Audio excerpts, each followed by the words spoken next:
We've been speaking to the historian Catherine Corliss today. What has she had to say about this?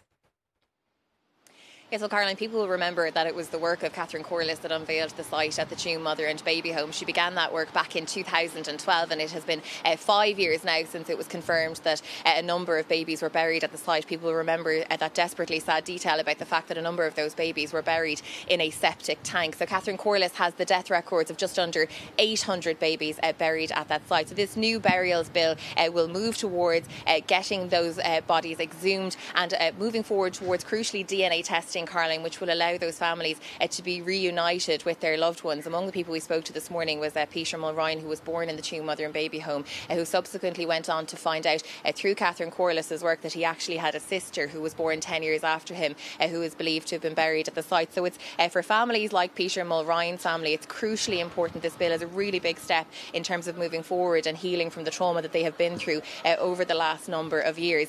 Catherine Corliss speaking this morning to us, welcoming this news and saying it was long overdue. But what's important is it's going to happen, and it will happen this year. And that's what we've been asking. And all our requests, as far as I'm concerned, have been listened to and have been answered.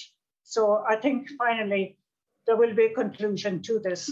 And I respect the Minister for calling us once again that it was a deplorable way for the babies to be buried in Tuam, and that it must be rectified as soon as possible.